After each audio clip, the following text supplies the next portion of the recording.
नमस्कार। आज हम बात करेंगे डिजिटल एविडेंस यानी डिजिटल सबूतों की, सरल भाषा में लेकिन पूरी तरह लीगल और प्रैक्टिकल समझ के साथ। भारतीय साक्ष्य अधिनियम यानी बीएसए 2023, इस कानून ने लगभग 150 साल पुराने इंडियन एविडेंस एक्ट 1872 की जगह ली है, उसको रिप्लेस किया है। और इसका सबसे बड़ा बदलाव है डिजिटल एविडेंस को स्पष्ट यानी क्लियर लीगल एडमिसिबिलिटी देना। आज का अपराध डिजिटल है और आज का सच भी डिजिटल है।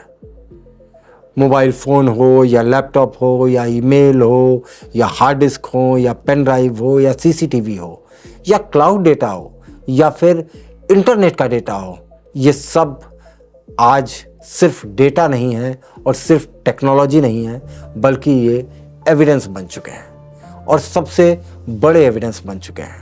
अपराध अब इसी के ज़रिए होते हैं, इसी के ज़रिए सुलझाए जाते हैं। अब समझते हैं कि आखिर डिजिटल सबूत या डिजिटल एविडेंस होता क्या है। सबसे पहले डॉक्यूमेंट का मतलब जो इंडियन एविडेंस एक्ट में लिखा हुआ था वो क्या था। इंडियन एविडेंस एक्ट के डॉक्यूमेंट की डेफिनेशन जो थी वो ऐसी कोई भी चीज़ जो कागज़ पे लिखी हुई हो या छपी हुई हो उसे एविडेंस माना जाएगा, डॉक्यूमेंट्री एविडेंस माना जाएगा। बीएसए 2023 कहता है कोई भी जानकारी जो इलेक्ट्रॉनिक और डिजिटल रूप में उपलब्ध हो वो सभी दस्तावेज मानी जाएंगी। इसका सीधा मतलब है मोबाइल में सेव डेटा, व्हाट्सएप में जो आप मैसेजेस करते हैं, कॉल के जो रिकॉर्ड्स होते हैं, फ़ोन की जो लोकेशंस होती हैं, ईमेल्स होते हैं, photo, video, audio, CCTV footage कानून की नज़र में अब लीगल डॉक्यूमेंट है। वो सारी चीज़ें जो पहले डॉक्यूमेंट नहीं थी, अब इस कानून में वो सारी वैध दस्तावेज यानी लीगल डॉक्यूमेंट्स हैं। लेकिन एक इम्पॉर्टेंट क्वेश्चन है, एक महत्वपूर्ण सवाल है, क्या हर डिजिटल चीज़ अपने आप में एविडेंस बन जाती है? तो इसका जवाब है नहीं, ऐसा नहीं होता। और यहीं से भारतीय साक्ष्य अधिनियम यानी बीएसए 2023 की धारा 63 सेक्शन 63 काम में आती है। अक्सर लोग सोचते हैं कि मोबाइल को कोर्ट में ले गए, जज को दिखाया और काम खत्म। कानून साफ कहता है ये पर्याप्त नहीं है। धारा 63 के अनुसार डिजिटल एविडेंस तभी एक्सेप्ट होगा जब उसके साथ एक लीगल सर्टिफिकेट अटैच हो, लीगल एक वैधानिक सर्टिफिकेट उसके साथ संलग्न हो। यह सर्टिफिकेट जो पुराना कानून था इंडियन एविडेंस एक्ट, उसके सेक्शन 65B सर्टिफिकेट का ही एक नया वर्जन, लेकिन बहुत मजबूत वर्जन है। यह सर्टिफिकेट अदालत को यह भरोसा दिलाता है कि जिस डिवाइस से डेटा लिया गया है वो सही तरीके से काम कर रहा था, डेटा निकालते समय किसी तरह की छेड़छाड़ नहीं की गई है, डेटा कैसे निकाला गया, किस तरीके से निकाला गया, उसको कैसे प्रोसेस किया गया और किस डिवाइस, उसकी डिटेल्स क्या थी, उन सारी चीज़ों की जानकारी होती है। सीधे शब्दों में सर्टिफिकेट के बिना डिजिटल एविडेंस कमज़ोर है, क्वेश्चनेबल है और डिबेटेबल है। अब बात करते हैं फॉरेंसिक साइंस की।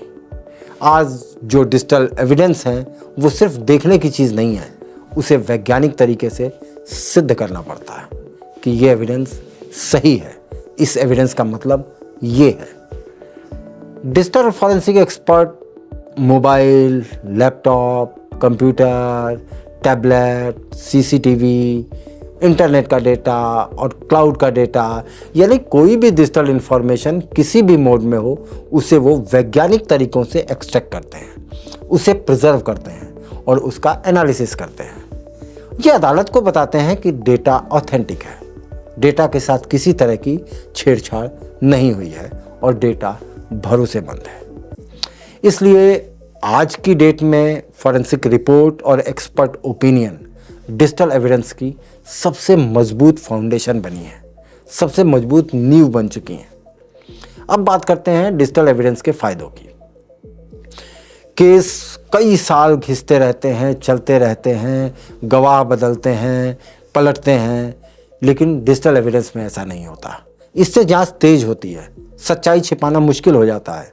Cyber crime, online fraud, financial crime और मोबाइल रिलेटेड मामलों में डिजिटल एविडेंस अपनी निर्णायक भूमिका निभाता है। लेकिन तकनीक में अपनी चुनौतियां भी हैं। यहाँ भी कुछ चुनौतियां हैं।